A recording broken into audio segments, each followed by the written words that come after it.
The massive doors of the Galactic Council chamber opened with a deep hum that echoed through the vast space. Ambassador Kefla walked slowly toward the center platform, her 6 arms carrying data tablets that felt heavier than the weapons of war they described. Around her, representatives from dozens of species sat in curved rows that stretched up toward the dome ceiling. The air smelled of different atmospheres mixing together, creating the unique scent of desperation that had filled this room for months. Kefla's people, the Meridians, were known throughout the galaxy as peaceful traders and diplomats.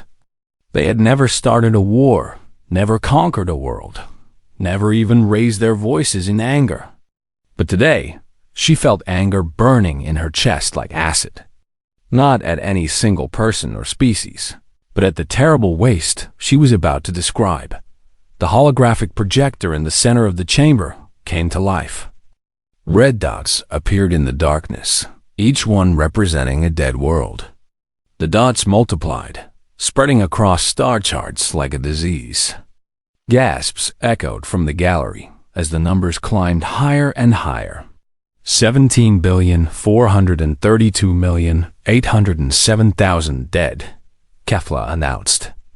Her voice carried clearly through the chamber's translation system, reaching every delegate in their own language. 47 worlds completely destroyed. 112 more so damaged they cannot support life. She gestured with 2 of her arms, and the display zoomed in on a particular sector of space. What should have been a beautiful nebula filled with swirling purple and gold gases now looked like a graveyard. Broken ships drifted in the void, some so old that plants had somehow taken root on their hulks. The war between the Zephyrian Empire and the Crystalline Confederation has been going on for 307 years, she continued. It started over mining rights to the Andar Nebula. The nebula contained the largest deposit of quantum crystals ever discovered. Both sides claimed it belonged to them. The chamber's lights dimmed as Kefla called up recordings from the early days of the conflict. Young Zephyrian warriors, their insect-like bodies gleaming with fresh chitin armor, charged across alien battlefields with weapons that hummed with energy. Crystalline beings, tall and elegant, sang battle hymns that could shatter metal while their ships moved like dancing jewels among the stars. In the beginning, it was almost beautiful, Kefla said quietly. The Zephyrians fought with the fury of their warrior ancestors. The Crystallines battled with mathematical precision that turned combat into art. Both sides believed they were fighting for something important. The recording shifted to show more recent battles. The warriors now looked tired and beaten. Their weapons were patched together from salvaged parts. Their ships moved slowly, like old animals too stubborn to lie down and die. Instead of the clean battles of the early war, the footage showed desperate fights over scraps of metal and empty fuel containers. Now look at them, Kefla said, her voice filled with sadness. The Zephyrians have lost 6 of their 7 queenships. Their hive minds are broken and scattered. They fight not for victory, but because they have forgotten how to stop. The Crystallines have seen their grand resonance shattered into 1,000 discordant notes. Their perfect harmonies have become screams of pain and rage. Elder Counselor Veshai rose from his seat in the front row. The ancient being had lived for over 1,000 years and had seen the rise and fall of empires across the galaxy. His people had been mediating disputes since before most of the other species had discovered fire. If anyone could find a solution to this endless war, it should be him. Honored delegates, Veshai began, his voice carrying the weight of centuries. We have tried everything. We have sent mediation teams. We have offered economic incentives for peace. We have threatened sanctions. We have even considered military intervention. He paused, his old eyes looking around the chamber at the worried faces of his fellow counselors. The truth is that both fleets are now too weak to win, but too proud to surrender. They have been fighting so long that peace has become a foreign concept. Their children are born knowing only war. Their culture revolves around this conflict. A Zephyrian delegate in the observer section clicked his mandibles in what might have been agreement or annoyance. Near him, a crystalline representative hummed a low note that the translation systems interpreted as deep concern. Kefla touched her data tablet, and new images appeared in the holographic display. These showed the current state of both fleets. The ships looked like they had been built from spare parts and held together with hope. Many bore signs of hasty repairs done in the middle of battle. Both sides are running on fumes, she explained. The Zephyrian Empire has been reduced to raiding cargo ships for basic supplies. The Crystalline Confederation has begun mining asteroids with hand tools because their industrial worlds were destroyed decades ago. Their most advanced warships are now powered by engines salvaged from civilian transports. The silence in the chamber was thick enough to cut. Everyone understood what this meant. The war had moved beyond reason, beyond politics, beyond even survival. It had become a force of nature, like a storm that feeds on itself until it destroys everything in its path. Military analyst Zorthak stood up slowly. His species, the Decanari, were known for their cold logic and strategic thinking. They had advised winning sides in dozens of conflicts across the galaxy. But even Zorthak looked troubled as he spoke. "The mathematical projections are clear," he said in his clipped, precise manner. "At current rates of attrition, both fleets will be completely destroyed within 57 standard years. However, they will take approximately 400 more worlds with them as they fight over the remaining resources in 17 different star systems." The weight of those words settled on the chamber like a heavy blanket. 400 worlds. Trillions of innocent beings who had nothing to do with this ancient conflict, but who would die because two empires could not remember how to stop fighting. Elder Vexhai stood again. And this time, his ancient voice carried a tremor that sent chills through every delegate in the chamber. "We have one final option," he said slowly. "One last hope that we have been reluctant to consider because of the implications." The chamber fell completely silent. Even the background hum of the life support systems seemed to quiet down. "We must wake the sleeping giants," Vexhai continued. "We must contact the humans." The reaction was immediate. Some delegates gasped. Others began talking rapidly to their neighbors. A few rose from their seats in shock.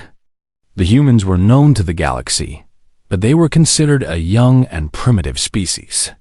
They had barely achieved faster-than-light travel 50 years ago. Their technology was crude compared to galactic standards. But they had one reputation that preceded them across the stars. When humans fought, they won. And they won quickly. Kefla looked around the chamber at the faces of her fellow delegates. She saw fear, hope, and desperation mixed together in equal measure. The humans were their last hope to end a war that had consumed 3 centuries of galactic history. The question now was whether those sleeping giants would help them, and what price the galaxy would pay for their assistance. The observation station orbiting Earth looked like a small metal moon against the blue and white planet below. Inside its central communication hub, Officer Nirael stared at her console screen with eyes wide enough to show all 4 of her pupils. The message that had just arrived carried the highest priority codes she had ever seen. Myro belonged to a species called the Watchers. Her people had been observing developing civilizations for thousands of years, carefully documenting their progress and reporting back to the Galactic Council. She had been stationed at Earth for 12 years, watching the humans with growing fascination and concern. The humans were different from other species the galaxy had catalogued. They were violent, yes, but not mindlessly so. They were creative in ways that sometimes frightened her. They solved problems by breaking them into smaller pieces, then attacking each piece from unexpected angles. Most disturbing of all, They seemed to enjoy challenges that would terrify other species. But the message on her screen was asking her to do something that went against every protocol she had ever learned.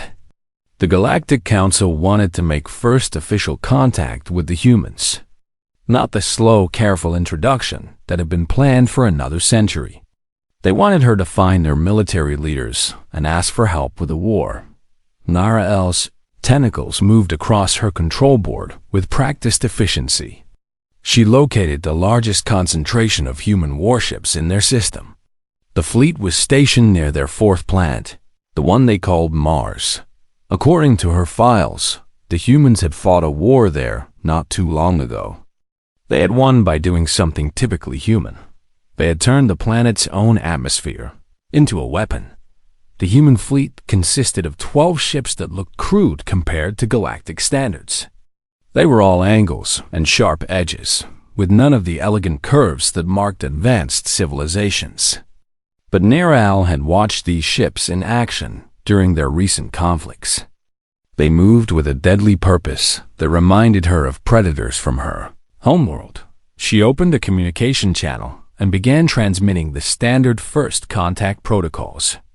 To her surprise, the humans responded immediately.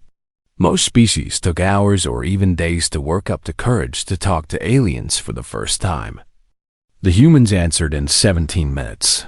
The face that appeared on her screen belonged to a human female with short gray hair and eyes that seemed to look right through the camera into Narael's soul. According to the data that came with the signal, this was Admiral Sarah Chun, commander of the human fleet. "This is Admiral Chun of the Earth Defense Force," the humans said in their strange but efficient language. "You said you were from the Galactic Council. We've been wondering when you people would finally introduce yourselves." Narael felt her breathing organs stutter. The humans had known about them? Her species prided themselves on their stealth technology. Human sensors should not have been able to detect her station. You knew we were watching," she managed to say. Admiral Chun smiled, and Narael realized she was seeing an expression that other species described as both friendly and terrifying when humans wore it. "Officer Narael, isn't it? You've been broadcasting on frequencies that our radio telescopes picked up years ago. We've been polite enough not to drop by for a visit." The humans seemed to find this situation amusing rather than shocking. Narael tried to remember her training about first contact situations, but nothing had prepared her for this. She decided to follow her orders and deliver the message directly. "Admiral Chun, I am contacting you on behalf of the Galactic Council. We have a situation that requires immediate assistance, and we believe your species might be able to help." She transmitted the files about the war, including the casualty reports and tactical analyses that had been shared in the council chamber. She watched Admiral Chun's face as the human absorbed information about a conflict that had been raging since before their species had even invented writing. 300 years, Admiral Chun said quietly after reviewing the data. 17 billion dead. And you're telling me that both sides are too stubborn to quit? The situation is more complex than that, Narael began, but Admiral Chun held up one hand. "Officer, I've read enough military history to know what's happening here. This isn't a war anymore. It's a habit. Both sides have been fighting so long they've forgotten what they were fighting for." The human leaned back in her chair. "The question is, what exactly do you want us to do about it?" Within an hour, a small fleet of alien ships approached the human vessels near Mars. Narael watched from her station as 3 ships, carrying diplomatic teams from different species, docked with the human flagship. She had never seen anything like what happened next. Most species approached first contact with careful ceremony and elaborate rituals. They spent days or weeks on preliminary discussions before getting to the actual purpose of their visit. The humans invited the aliens aboard their ship, offered them something they called coffee, and got straight to business. Ambassador Kefla, Elder Vex High, and military analyst Zorthak found themselves sitting in a simple room with bare metal walls, drinking a bitter liquid that somehow helped them think more clearly. Admiral Chun sat across from them with several other humans who introduced themselves with titles like strategic planning and psychological warfare. "Let me understand this correctly," Admiral Chun said after listening to their explanation.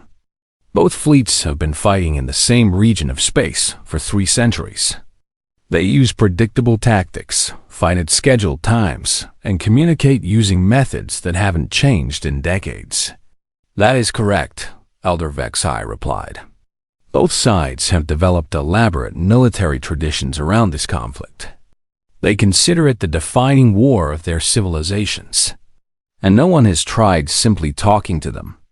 Military analyst Zorthak clicked his claws together in what his species considered polite disagreement. "Admiral, both sides have been offered mediation services dozens of times. They refuse all outside interference. They consider this a matter of honor that can only be settled between themselves."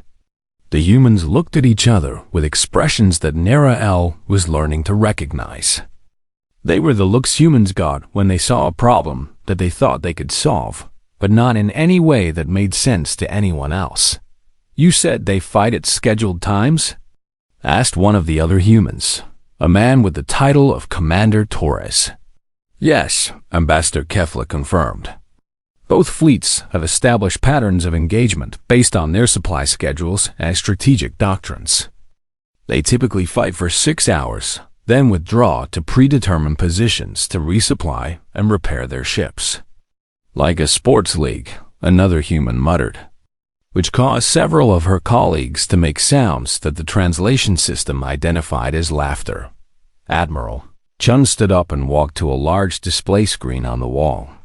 "Show us the current positions of both fleets," she requested. The aliens transmitted the data, and the screen showed a tactical map of the war zone. 2 large groups of ships faced each other across several million kilometers of space, with smaller groups positioned at various strategic points around the area. "They're not trying to win," Admiral Chun said after studying the display for several minutes. "Look at these positions.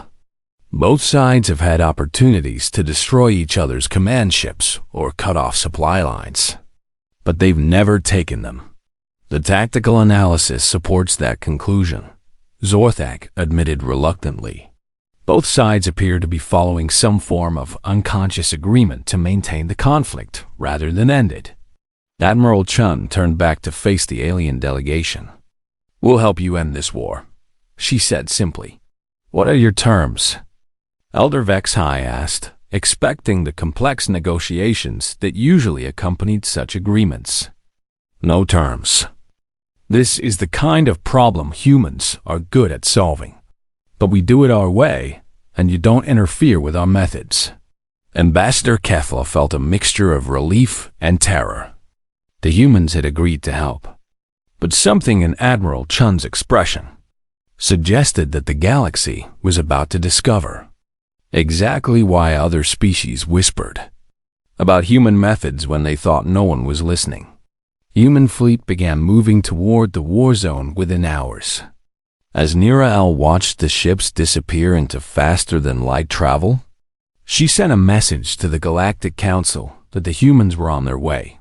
She did not mention that Admiral Chun had been smiling when her ship departed, or that several of the other humans had been laughing about something they called the easy way to end a war. The human fleet arrived at the edge of the war zone just as the 2 alien fleets were beginning their daily battle ritual.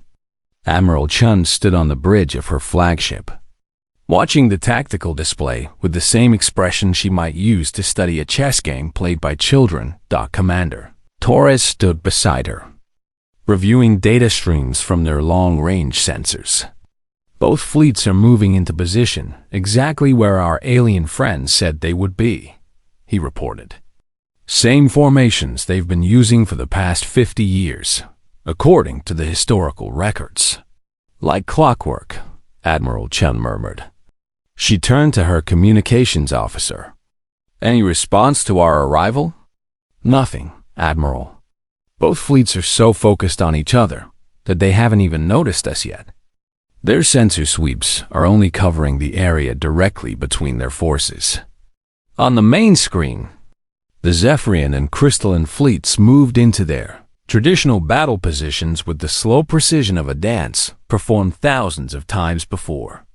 The Zephyrian ships, dark and angular like giant metal insects, formed attack wedges that would have been devastating against an unprepared enemy. The crystalline vessels, gleaming with internal light and moving in perfect geometric patterns, arranged themselves in defensive formations that could have withstood almost any assault. Against each other, after 3 centuries of practice, both formations were completely predictable. Look at this, said Captain Rodriguez from her position at the tactical station. The Zephyrians always attack from the same 3 vectors. The Crystallines always respond with the same shield rotations and counter-maneuvers. They're not fighting a war. They're performing a play. Admiral Chun nodded slowly. A very expensive play with real casualties. How many ships are we looking at? Zephyrian fleet consists of 47 vessels, ranging from small destroyers to 3 massive fortress ships that haven't moved from their positions in over a decade. Torres replied. Crystalline fleet has 32 ships, but they're more advanced technologically. Their main battle cruisers are using energy shields that should have made them invincible. Should have? The Zephyrians developed specific weapons to counter those exact shield frequencies about 200 years ago. But the Crystallines haven't changed their shield configuration because it would break the sacred, mathematical patterns that define their battle formations. Admiral Chun turned to face her senior officers. Recommendations? The bridge fell quiet for a moment as the humans processed what they had observed. Finally, Commander Park from the Intelligence Division spoke up. Admiral, with your permission, I'd like to take a closer look at their communication systems. Something about this situation doesn't add up. Explain. Both species are supposed to be highly advanced, but they're fighting like they're blind and deaf. I want to know what they're not seeing. Admiral Chun gave her approval, and Park's team began detailed scans of the alien fleets. What they discovered over the next hour changed their understanding of the entire conflict. Admiral, you need to see this, Park called out. His voice carried a note of disbelief that made everyone on the bridge pay attention. The data appeared on the main screen in clear, human graphics that made the situation obvious. Both alien fleets were using communication jamming systems that had been active for so long. They had become part of their standard equipment. The Zephyrians were blocking certain radio frequencies to prevent the Crystallines from coordinating their defensive songs. The Crystallines were using harmonic interference to disrupt the Zephyrian hive mind communications. They've been fighting partially blind for 3 centuries, Park explained.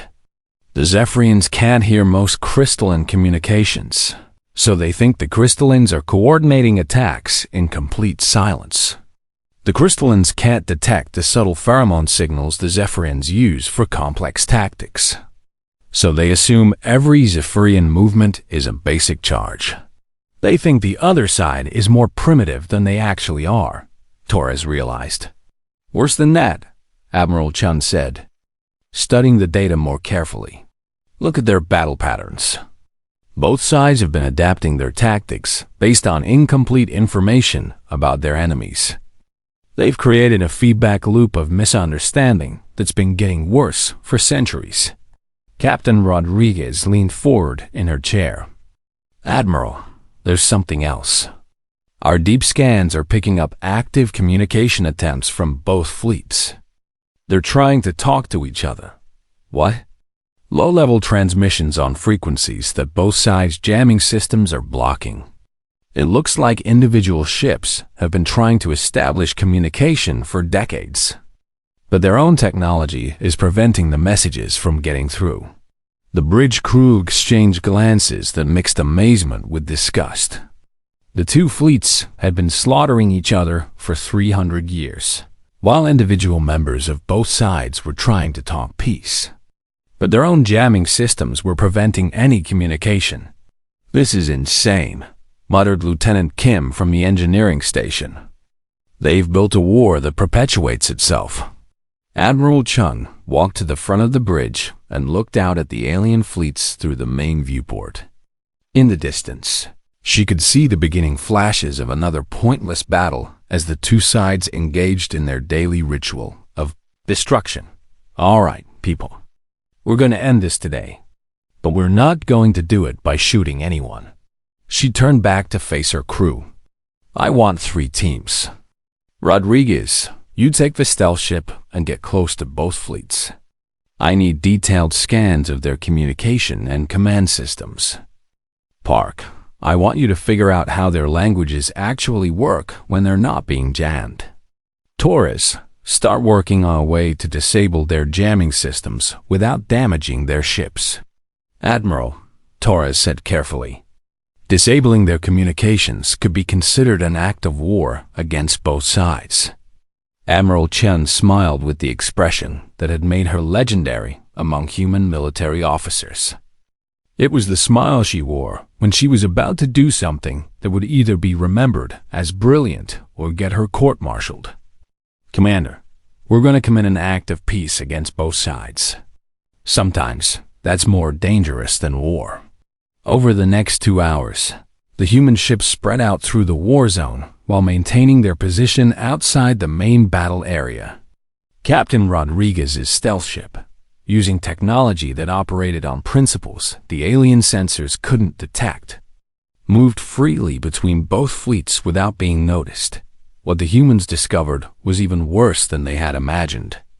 Both fleets were not only jamming each other's communications, but they had been doing it for so long that they had forgotten their original communication protocols. The Zephyrian hive minds had fractured into smaller groups that could only talk to ships in their immediate vicinity. The crystalline harmony networks had become discordant noise that individual ships were desperately trying to filter into something meaningful. "Admiral," Park reported, "I don't think either side remembers how to coordinate large-scale operations anymore. They're fighting as collections of small groups rather than unified fleets. And those small groups? They're exhausted, running low on supplies, and many of them are actively looking for ways to disengage from the fighting. But they can't communicate with their own command structures to arrange a withdrawal." Admiral Chun studied the tactical display showing the positions of both fleets. Red indicators marked ships that were clearly trying to withdraw from combat, but couldn't because they were trapped by their own formations. Yellow indicators showed vessels that had stopped fighting altogether and were just trying to avoid getting shot by either side. How many ships on both sides are actually still committed to fighting this war? Torres ran the calculations quickly. Based on their movement patterns and weapons usage, maybe a dozen ships out of nearly 80 are still actively trying to win. The rest are either trying to survive or trying to get out. "Then we end it now," Admiral Chun decided. "All ships, prepare for Operation Clarity. We're going to give both fleets something they haven't had in 300 years. "What's that, Admiral?" "The ability to actually see and hear each other clearly." The human fleet moved into position around the war zone. Admiral Chun's plan was simple in concept, but required precision timing and technology that only humans had developed. They were going to strip away 3 centuries of accumulated jamming, interference, and communication barriers in a single coordinated action. "All teams report ready," Torres announced. Admiral Chun looked out at the alien fleets, still locked in their pointless dance of destruction, and gave the order that would change galactic history. "Execute Operation Clarity. Let's teach them how to talk to each other again." Admiral Chun's voice echoed across all human ships simultaneously. "Operation Clarity is now active. All units execute your assignments." The first phase began exactly 4 hours after the human fleet had arrived at the war zone.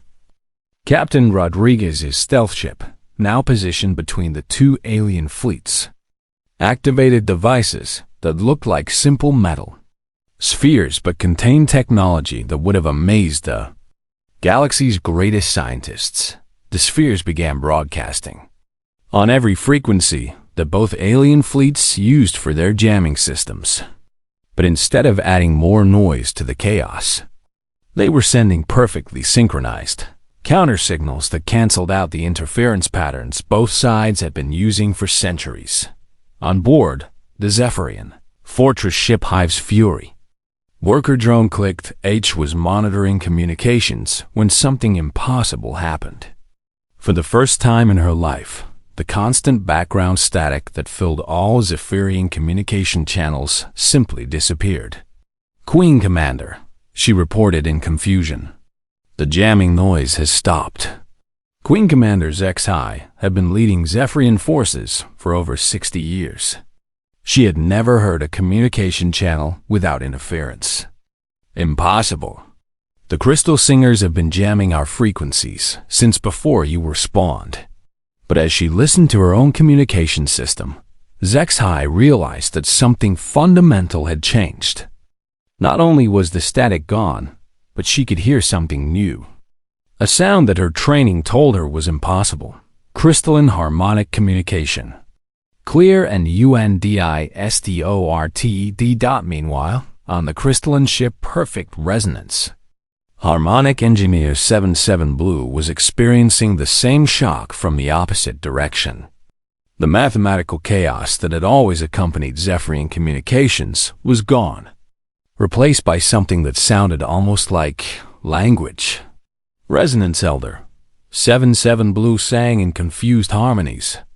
"The insect speakers are making organized sounds. I can detect patterns that resemble actual communication." Resonance Elder 3 Prime Gold had lived for 2 centuries and had never heard a Zephyrian transmission that wasn't distorted by jamming. What he was hearing now challenged everything he thought he knew about their enemies. "This is impossible," he harmonized.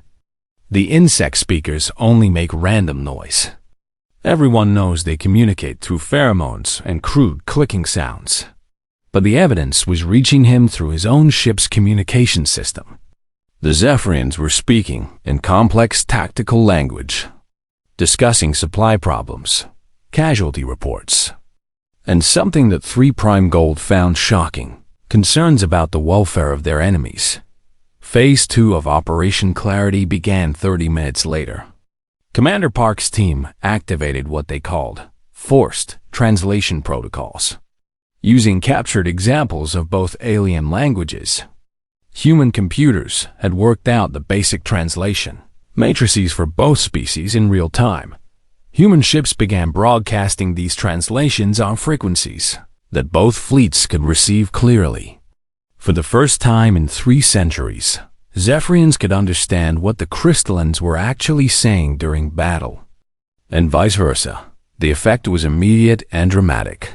Click sat in her communication station, listening to what she was being told were actual crystalline battle songs. Instead of the chaotic noise she had expected, she heard complex mathematical poetry about protecting young ones, honoring fallen warriors, and maintaining the harmony of creation itself. "Queen Commander," she reported with growing amazement, "the Crystal Singers are not discussing attack patterns. They are singing about protecting their children. They are asking their gods to minimize casualties on both sides." On the crystalline ship, 77 Blue was experiencing equal shock as he listened to translated Zephyrian communications. "Resonance Elder, the insect speakers are not planning attacks on our young. They are discussing honor codes that forbid harming non-combatants. And they are sharing concern about our supply situation."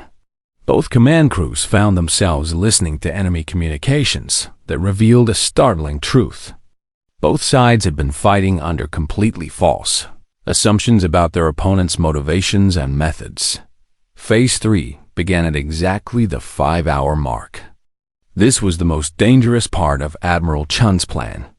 because it required directly interfering with alien command.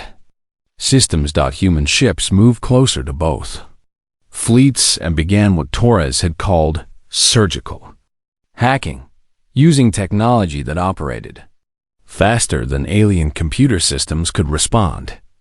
They temporarily disabled the command vessels of both fleets. The massive Zephyrian fortress ships that had been coordinating hive mind activities for decades suddenly went silent. The crystalline harmony networks that had been imposing rigid battle formations on their ships simply stopped transmitting for the first time in living memory. Individual ships from both fleets found themselves free to make their own decisions. The results were not what anyone expected.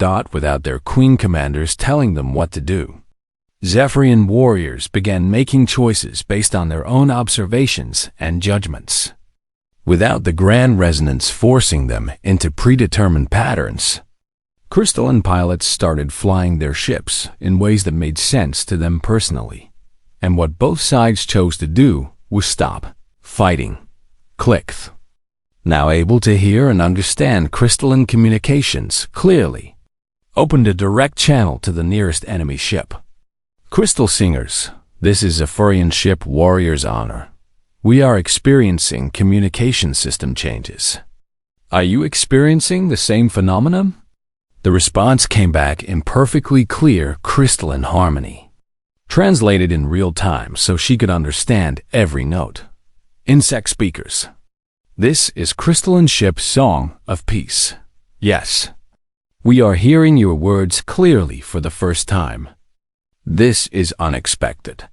Similar conversations were breaking out across both fleets as individual ships began talking to each other directly, without interference from their command structures or communication barriers. What they discovered in those first clear conversations was that both sides were exhausted, mourning their losses and confused about why they were still fighting. The original dispute over mining rights had become irrelevant decades ago when both sides' populations had declined so much that they didn't need the resources anymore. Admiral Chun watched the developing situation from her command ship, monitoring dozens of conversations between former enemies who were rapidly becoming confused allies. Admiral, Torres reported, both fleets are standing down from combat operations. Individual ships are requesting permission to approach each other for direct communication. Any signs of deception or preparation for renewed hostilities? None, Admiral. If anything, both sides seem eager to figure out what they've been fighting about for the past 3 centuries. Captain Rodriguez returned from her reconnaissance mission with a report that made everything clear. Admiral, I've been monitoring both fleets' internal communications. The vast majority of their personnel are 2nd, 3rd, or even 4th generation soldiers who were born into this war. They don't remember the original cause of the conflict. They've been fighting out of habit, Admiral Chun realized. Worse than that, they've been fighting because their communication systems made it impossible for them to discover that the other side wanted to stop. The final phase of Operation Clarity involved something that no one in the galaxy had attempted before: forced diplomacy. Human ships positioned themselves between the two fleets and began broadcasting a simple message on all frequencies. This is Admiral Sarah Chun of the Earth Defense Force. Both fleets will cease all hostile activities immediately. Commanders from both sides will meet aboard my ship in 2 hours to discuss terms for ending this conflict. The response was immediate. Both fleets not only agreed to the meeting, but actually thanked the humans for providing a neutral location where their leaders could finally talk to each other without 3 centuries of communication barriers getting in the way. As Admiral Chun prepared to host the first peace negotiations between the two species in over 300 years, she received a message from the Galactic Council expressing amazement that the war had been stopped so quickly. Her response was simple: we didn't stop a war. We fixed a communication problem that had been misidentified as a war. 2 hours later, Queen Commander Zex-High and Resonance Elder 3 Prime Gold met face-to-face for the first time. Within minutes, they realized they had more in common with each other than either of them had with the political leaders who had started this conflict centuries ago. The war that had consumed 300 years and 17 billion lives officially ended when both commanders agreed that they had forgotten what they were supposed to be fighting about. Admiral Chun's final log entry for the day was brief. Mission accomplished. Duration of human involvement: 5 hours, 12 minutes. Casualties: none. Status: war ended by application of basic communication principles. The galaxy would spend years trying to understand how humans had ended a 3-century conflict in a single day. The answer was simple. They had listened to what both sides were actually saying instead of what everyone assumed they were saying. 3 days after the guns fell silent, worker drone Clicked H found herself doing something that would have been impossible just a week earlier. She was sitting in the recreation area of a crystalline ship, sharing a meal with Harmonic Engineer 7-7-Blue Dot. The food was strange. The crystallines ate something that looked like glowing crystals, but tasted like sweet fruit. But the conversation was even stranger. For the first time in her life, Clicked was talking to someone who had grown up as her enemy, but turned out to have experiences remarkably similar to her own. I was spawned on a supply ship that was 3 generations from our homeworld, Clicked explained, using the simplified galactic standard that both species had learned for these new conversations. I have never seen the planet my ancestors came from. This war zone is the only home I have ever known. 7-7 Blue hummed a low note that his translation device interpreted as deep sadness. My crystalline formation occurred on a mobile habitat that has been fleeing from battle for 47 years.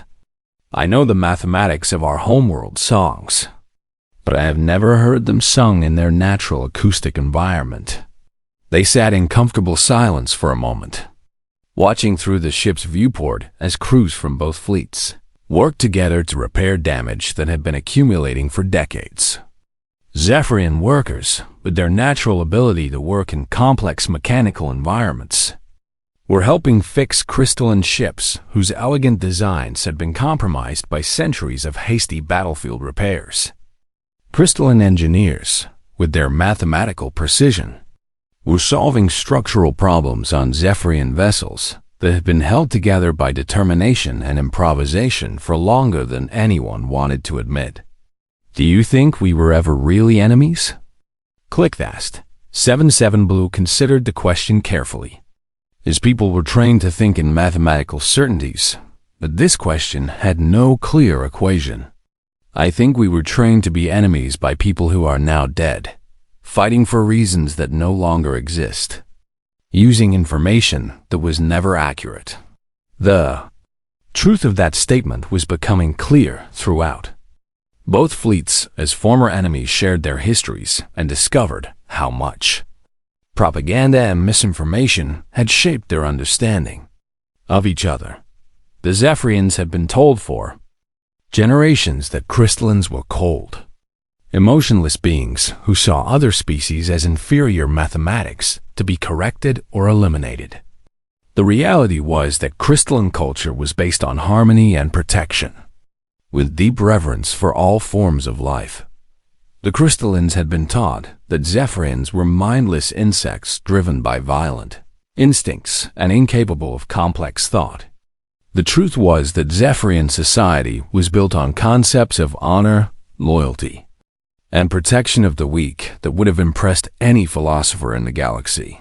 Both sides had been fighting against enemies that existed only in their own propaganda.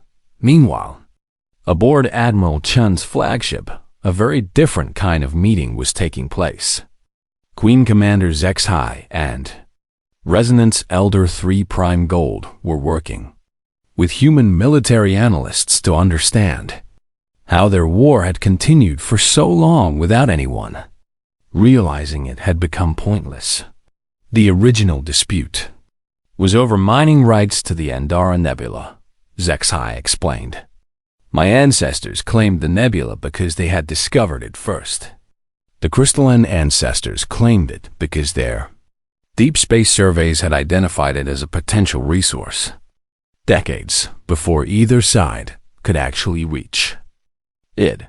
3 Prime Gold added his own harmony to the explanation. Both claims had mathematical validity according to galactic law. But the conflict began when both sides arrived to begin mining operations at the same time. Admiral Chun studied the historical records that both sides had provided. According to these files, the first actual battle was a misunderstanding. A crystalline survey ship tried to warn a Zephyrian mining vessel about unstable quantum crystal formations. The Zephyrians interpreted the warning as a territorial challenge, and we responded by defending our claim. HFY admitted with something that might have been embarrassment. The mathematical progression was entirely predictable. 3 Prime Gold sang sadly. Each side escalated to match the other's response, until the original mining dispute had become a matter of species honor. But here's what I don't understand, Admiral Chun said, pointing to data from both species' internal records. According to your own statistics, both of your civilization's populations have declined by more than 60% since this war began. You don't need the resources you were fighting over anymore. The silence that followed was filled with the weight of 3 centuries of unnecessary death. We never calculated the cost against the benefit, 3 Prime Gold finally admitted. The war became its own mathematical function, operating independently of its original variables. HFY's mandibles clicked in what Admiral Chun was learning to recognize as the Zephyrian equivalent of bitter laughter. We turned survival into a tradition, and tradition into a cage that trapped both our species. The formal peace treaty was signed 6 hours later, but it was unlike any diplomatic document the galaxy had ever seen. Instead of complex terms and conditions, it was a simple agreement that both sides would stop fighting and work together to repair the damage their conflict had caused. More importantly, both fleets agreed to something unprecedented. In galactic politics, they would merge their operations into a joint civilization that combined the best elements of both cultures. The Zephyrian concepts of honor and individual courage would merge with crystalline principles of harmony and mathematical precision. The crystalline mastery of technology and scientific method would combine with Zephyrian practical engineering and adaptive problem-solving. Within a month, the combined fleets had accomplished more than either side had managed in decades of individual effort. Zephyrian warriors provided security for crystalline research teams exploring dangerous areas of space. Crystalline engineers designed new ship systems that Zephyrian workers could build and maintain in the field. But the most significant change was cultural. Young members of both species began learning each other's languages, customs, and ways of thinking. Children who had been born into a war they didn't understand were now growing up in a peace that offered them possibilities their parents could never have imagined. The news of the peace spread quickly through the galaxy, but it was the method of achieving that peace that created the real sensation. The humans had ended a 3-century war not by destroying either side, but by fixing a communication problem that no one had realized existed. Within weeks, the Galactic Council was flooded with requests for human intervention in other impossible conflicts. Species that had been feuding for generations wanted to know if their problems might also be simple misunderstandings that humans could solve. Admiral Chun's response to these requests became legendary throughout the galaxy. We're not miracle workers. We just listen to what people are actually saying instead of what we think they're saying. The establishment of the Human Mediation Corps 6 months later changed the nature of galactic diplomacy forever. Instead of the elaborate negotiations and complex treaties that had previously characterized interspecies relations, the humans introduced what they called direct communication protocols. Before any conflict could escalate to violence, all parties were required to explain their positions to human mediators who would identify misunderstandings, translation errors, and communication failures. The majority of disputes were resolved before they ever became serious problems. But perhaps the most important change was philosophical. The galaxy had learned that its most advanced species could spend centuries fighting wars based on complete misunderstandings of their enemies. The humans had proven that sometimes the most sophisticated solution to a complex problem was also the simplest. Making sure everyone involved was actually talking about the same thing. 2 years after the end of the war, Click and 77 Blue served together as communications officers aboard the first ship designed jointly by both species. Their children, born into a universe where former enemies had become family, would grow up speaking both languages as naturally as breathing.